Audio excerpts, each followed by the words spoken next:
We have 6,400 scheduled flights daily, for today rather, 6,400 flights scheduled for today. Out of those 6,400, about 1,150 have been already canceled, or about 18% of the total global capacity for today. When I left this morning, I hit heavy snow. Didn't expect it and got delayed, going 15 miles an hour. Got here, missed my 9:40 flight. My original flight was at 4:50 this evening. Airline called me and told me to change. I changed to the 9:40, missed it.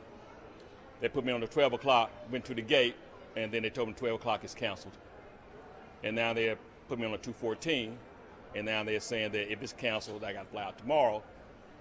And I asked them, can I just get booked for tomorrow? Just stay somewhere right now. And they say you can't do that until the flight is canceled. So that's my situation now. You can't do anything, so why cry, or else you're going to be miserable.